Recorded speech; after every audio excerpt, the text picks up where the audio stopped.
So Floyd Mayweather described Devin Haney's performance against Ryan Garcia as amateur. Obviously, you guys know Floyd Mayweather has been a little bit interesting in picking sides between Devin Haney, Gervonta Davis, Ryan Garcia. If you guys have been keeping up with all the soap opera boxing recently, Floyd Mayweather and Gervonta Davis aren't on the best of terms right now.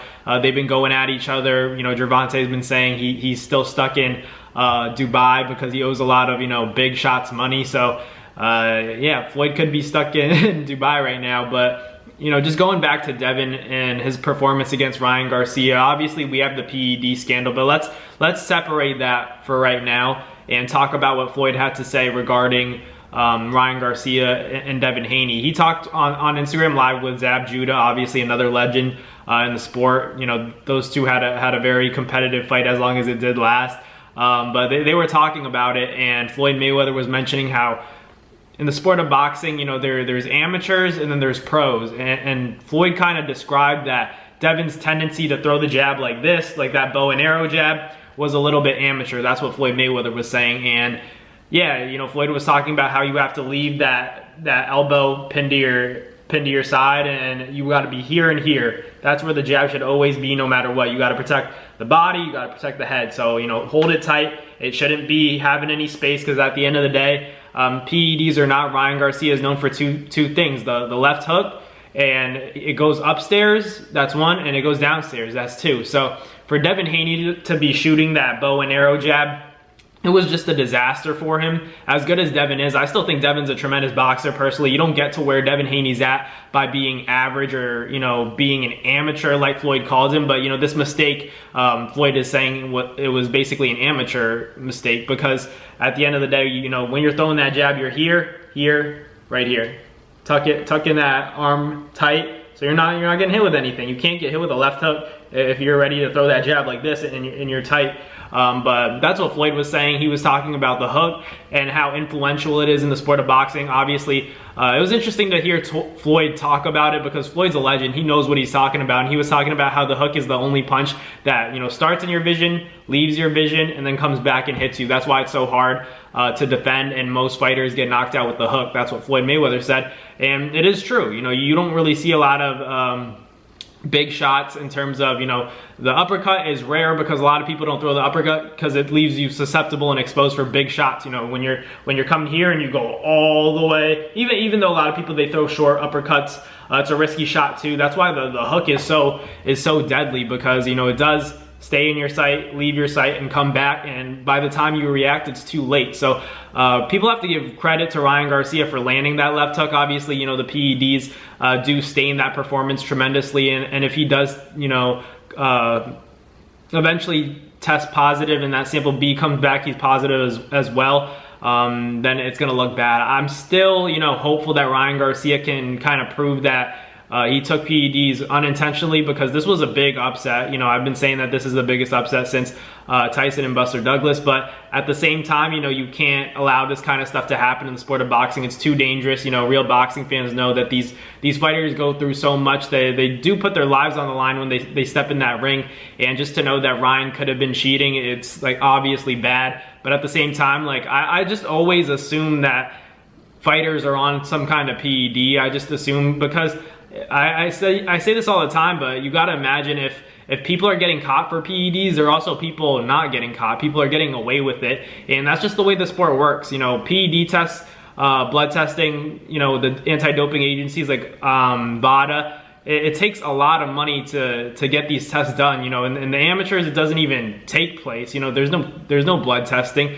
And then you go to the pro level, there's testing, but it's not usually the best quality, especially if it's not a high profile fight. So Ryan Garcia is in a difficult position, because VADA has been used for so many years in the sport of boxing, and now it's a bit of an issue. But it's interesting to hear Floyd break it down, one of the best of all time, to kind of teach us and give us a breakdown, even though we kind of know what Devin did wrong in that fight. Going in that fight and going up against a major puncher and trying to exchange with him in the center of the ring, when you're not exactly known for power, you're not known to get the better of exchanges in with a major puncher. It just wasn't the right game plan for Devin, and that's okay. You know, it happens to the best of us. I think Devin was just a little bit confused. He didn't know if he was supposed to box Ryan Garcia or if he was supposed to, you know, try and take his head off. And he did try to take his head off, but it played to his demise because we saw Ryan Garcia try to get him out of there. I do think that Ryan kind of,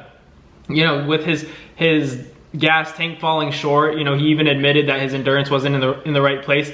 I do still think that, you know, he could have gotten Devin out of there, but part of him didn't want to really embarrass Devin like that. That's what Ryan said after, and I think that's a big reason why I have a hard time believing that he's on PEDs. You know, I'm trying to give him the benefit of the doubt because I do think, you know, deep down these guys like have respect for each other, and I'm not sure Ryan would do it. You know, I'm not saying he's in the most healthy state of mind that he's ever been in, that he's the smartest person in the world, makes the best decisions. I'm not saying he should be every fighter's role model. I'm not saying that, but you can't deny what he did in that ring was shocking to everybody. And maybe it is because of PEDs. And, you know, the fact of the matter is that he did test positive, but let's say that he finds a way to prove that the content you know, wasn't taken intentionally, that Ostarine showed up unintentionally in his system, then what's going to happen? Are you guys going to become fans of him again? That's what I'm saying. That's why we have to allow this story to marinate and allow things to unravel a little bit more before we jump to any conclusions and say Ryan's this, Ryan's that.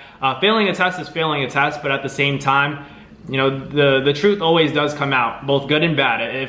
If Ryan Garcia is guilty, then he deserves to be punished. You know, he deserves to have to deal with the repercussions. It's not up to me. Why would I talk about, you know, Ryan should be suspended, Ryan should do this? It's not up to me at the end of the day. I'm looking more long term, and I think that Ryan Garcia makes a lot of money in the sport of boxing for promoters, for networks, so he's too lucrative to suspend for a long time in the sport of boxing, even if he deserves it. So, you know, in this particular case where it's Ryan Garcia, I don't know the last time where it's been such a relevant boxer and such a, you know, sensation to the point where he's a superstar and gets caught cheating. I don't remember the last case where it's been like that. But ultimately, you know, it's going to be up to the New York Athletic Commission and how they approach the situation when Ryan Garcia presents his case and says that, you know, he's denying it, but he's going to have to show that he took these substances or whatever the case may be, these vitamins, whatever supplement he took it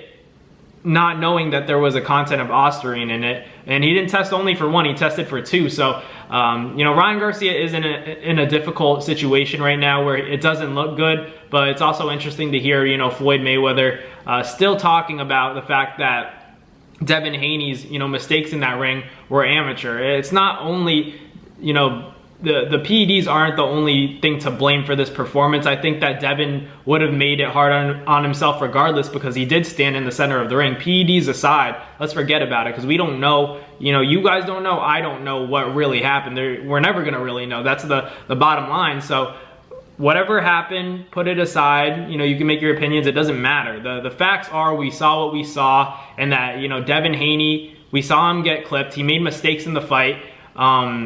You know, he's a great boxer, but what he did that night, I don't know if he would have beaten Ryan Garcia even if Ryan wasn't on PEDs. And the truth is, we'll never know if my statement is true or not, so it doesn't matter. But for me, confidently, I can say that, you know, a big puncher, I don't like that style for Devin. So in his next fight, I wouldn't put Devin Haney in there with the puncher. I think he should fight his mandatory Sandor Martin and then, you know, continue to work his way up if he can continue to make weight consistently at 140, or at least make it easier on himself, because he did not have a good weight cut against Ryan Garcia. The fact that Ryan Garcia did have 3 more pounds, I'm not going to say that Ryan would have lost if he had made the weight. Like, 3 pounds is difficult to make.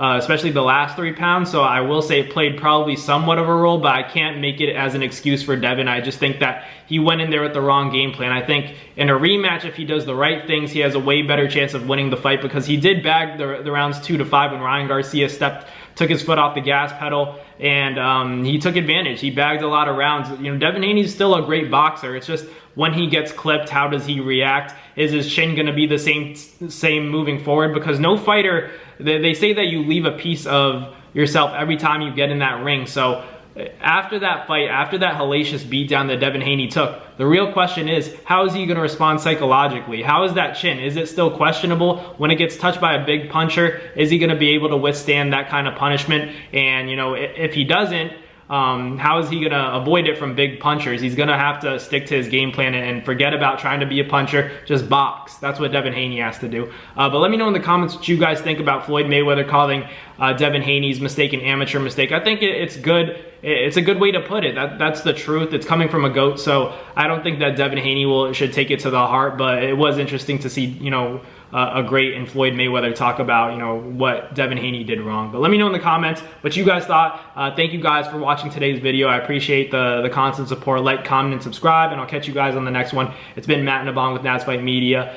Peace. That's going to do it for another Nads Fight Media video, guys. Thank you guys so much for watching. It's been your boy, Matt Nabong, with another video. Hope you guys enjoyed it all. Thank you guys for the constant support. Salute to y'all always. It's been your boy.